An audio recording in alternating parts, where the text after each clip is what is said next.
Okay, get ready, because we're about to take a deep dive into a topic that's seriously mind-blowing, even for those of you who already know a thing or two about physics. We're talking quantum entanglement. You got it. It's one of those things that sounds like it's straight out of science fiction, but it's a very real part of our universe. In the simplest terms, quantum entanglement is this really weird connection between two tiny particles, like way smaller than atoms. And we're not just talking about a little connection here. These particles are linked so strongly that even if you could somehow place them on opposite sides of the universe. They'd still act like they know what the other one is doing. Measure one, and you instantly know something about the other, even across those insane distances. It's wild. Okay, that's seriously cool. But before we get too far, can you back up a bit? Why did we even need quantum mechanics in the first place? Why weren't the old rules of physics good enough? For centuries, those classical physics rules worked great for explaining the things we could see and touch and experiment on directly. But when scientists started to really peer into the world of atoms and the particles that make them up, well, things got a lot more complicated. It's like they stumbled upon a secret level of the universe with a whole different set of rules. Exactly. It was mind-blowing at the time. They Yeah. needed new rules to make sense of what they were observing. And one of the most revolutionary ideas that came out of this era was the concept of superposition. And to really wrap our heads around entanglement, we've got to understand superposition first. All right, let's unpack superposition then. It's basically like a particle is playing hide and seek, right?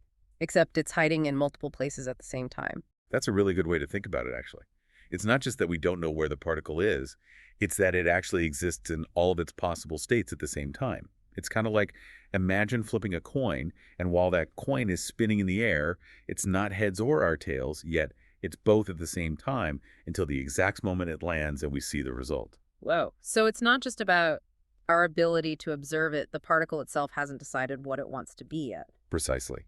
Now hold on to that thought, and imagine taking this already bizarre concept of superposition and applying it to not one, but two particles. And that's where entanglement comes into play, right?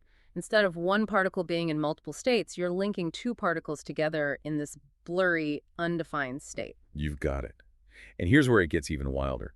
When you measure one of those entangled particles and force it to choose a state, well, its entangled partner instantly snaps into the opposite state.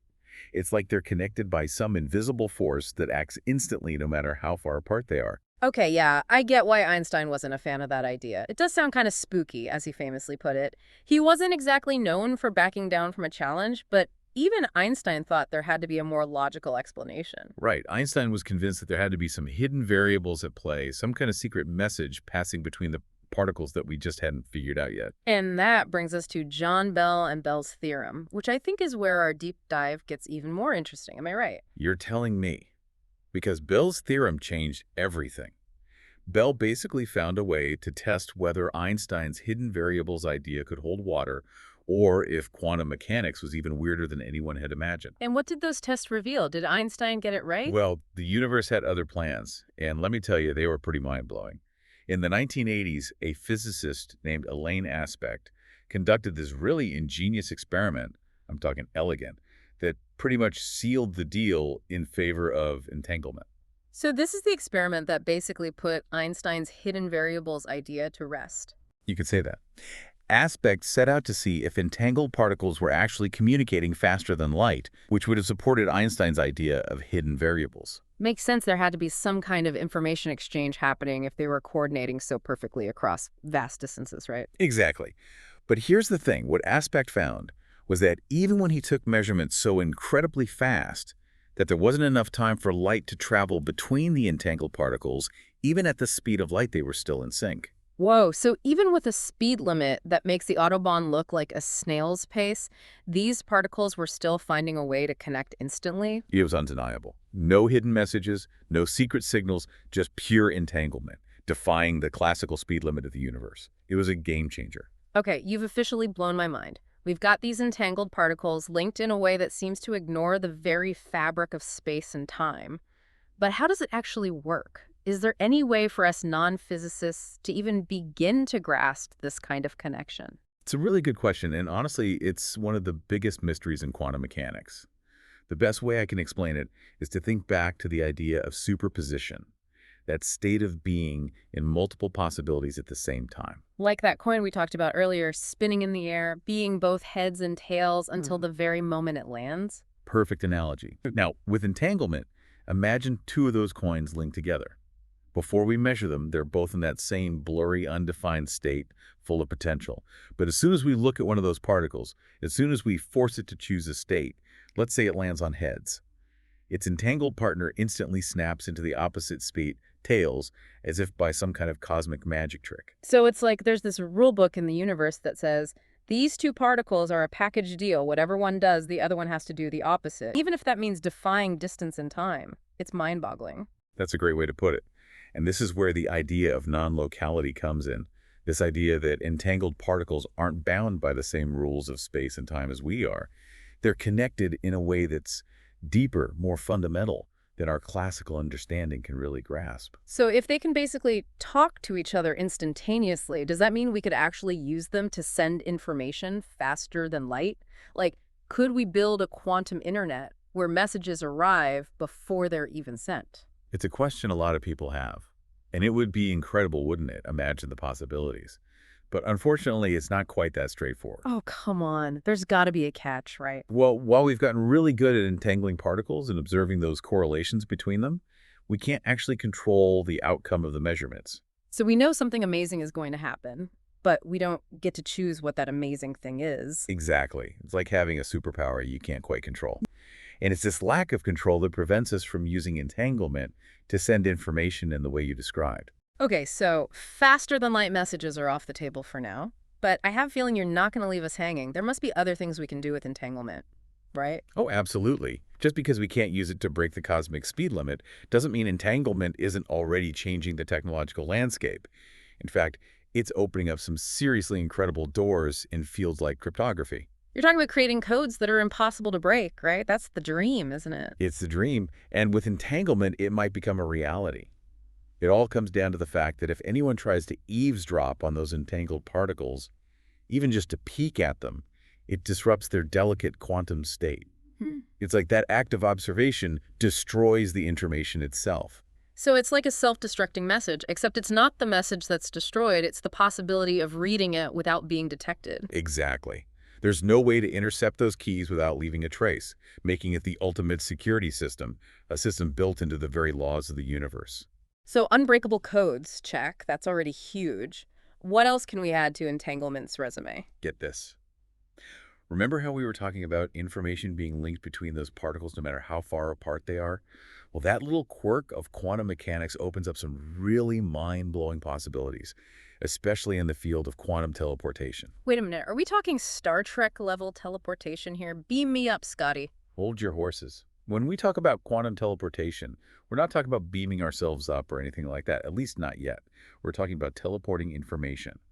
Imagine being able to transfer data from one place to another instantly without it physically traveling through any space in between. So instead of hitting send on an email and having it travel through wires and servers, it just pops into existence at its destination. You got it. And the crazy thing is, it's not just a theory. In 2017, scientists actually managed to teleport quantum information over 1,200 kilometers using a satellite. That's like sending data from, say, London to Rome in the blink of an eye. Okay, that's just awesome. And this is just the tip of the iceberg, right? What else can we do with entanglement? You're right, this is just the beginning. Because entanglement isn't just about sending secret messages or teleporting information. It might also hold the key to unlocking something with even bigger implications. Quantum computing. Oh yeah, quantum computers. I've heard a lot of buzz about those. They're supposed to be incredibly powerful, right? But how do they actually work? And what makes them so special? Well, our everyday computers, they use bits, those zeros and ones, but qubits, which are the building blocks of quantum computers, they use superposition to be both 0 and 1 at the same time. Just imagine what you could do if your computer could explore multiple possibilities simultaneously. So like super-powered bits on a whole other level of multitasking. Exactly. And when you link those qubits together using entanglement well, you get this exponential explosion of computing power. They can tackle problems in parallel that would take a classical computer billions of years to solve. We're talking about anything from designing life-saving drugs to creating new materials, even revolutionizing artificial intelligence. The possibilities really seem endless, don't they? They really do. But as amazing as all of these potential applications are, I think the most profound implication of entanglement is what it tells us about the nature of reality itself. Okay, we've gone from unbreakable codes to teleporting information to potentially reshaping our understanding of reality. This is heavy stuff. What does entanglement tell us about the universe we live in? It really makes you question everything, doesn't it? Because for the longest time, we've thought about the universe as this very local place, meaning that things can only directly affect each other if they're close enough for a signal to travel between them at the speed of light, or slower, of course. Yeah, that's like the ultimate speed limit, right? Even light itself has to follow those rules. Exactly. It's like, imagine a cosmic game of billiards. One ball can only hit another ball if they're close enough to touch. The speed of those balls, that's our speed limit. But entanglement? Well, entanglement throws a bit of a wrench in that whole picture. Because if these particles can influence each other instantly, no matter how far apart they are, then maybe our idea of a local universe, with its speed limits and all, needs a bit of a rethink. Right. It's like those entangled particles have a shortcut through the fabric of the universe itself, like playing by a whole different set of rules. It begs the question, is there something more to reality than what we see and experience? Some deeper level where everything's connected in ways we can't even perceive? Okay, yeah, that's a pretty wild thought, and I have a feeling we're just scratching the surface here. What else does entanglement make us question about how the universe works? Well, let's talk about time for a moment. We experience time as this linear progression, past, present, future. Pretty straightforward, right? But maybe, just maybe, that's only because our human brains are wired to perceive it that way. What if entanglement suggests something else? You're going to mention the block universe theory now, aren't you? I've heard whispers about this idea that maybe the past, present, and future all exist at the same time. It's a mind-bending concept for sure, but some physicists believe that instead of time being this river flowing in one direction, it's more like a frozen lake. All of time, from the Big Bang to the very end of the universe, already exists, all laid out like a completed cosmic movie. Wow, okay. So instead of being travelers moving through time, we're more like viewers watching a film, experiencing one frame after the other. That's the general idea. And if that's true, then maybe entanglement isn't about particles communicating through time as we understand it, but rather they're expressing these deep connections across this unchanging landscape of space-time where past, present, and future are all woven together. So we've got a potentially interconnected universe, and now time might not even be what we thought it was. Is there anything else entanglement could shake up in our understanding of reality? Buckle up, because we're about to go even deeper down the rabbit hole. Remember our earlier conversation about superposition?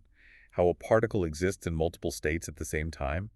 Well, some physicists believe this doesn't just apply to tiny particles. They think it applies to the entire universe itself. Wait, you're talking about parallel universes now. The idea that every time there's a quantum measurement, every time a particle chooses a state, the universe splits, creating copies where different outcomes played out. You got it. It's called the many worlds interpretation of quantum mechanics. And it's just as mind-blowing as it sounds. Picture infinite universes existing side by side, branching off with every single quantum decision, creating this vast multiverse. So you're saying there's a universe out there where I had pizza for breakfast this morning instead of cereal, and another one where I'm wearing a completely different outfit. That's the idea. Maybe entanglement isn't about spooky action at a distance at all, but about those entangled particles being connected across these parallel realities, their fates intertwined across the entire multiverse. Okay, that's officially the most mind-blowing concept I've ever encountered. We started with two entangled dice and somehow ended up with this incredible exploration of interconnected universes, the nature of time, and what it all means for the very fabric of reality. This has been one wild deep dive. It really has. And to think we've only just begun to scratch the surface of what quantum entanglement might teach us. It's humbling and inspiring at the same time. And even if we never fully wrap our heads around all of it, it sure makes you appreciate the sheer mystery and wonder of the universe we live in, doesn't it? So until next time, keep asking those big questions and never stop exploring the unknown.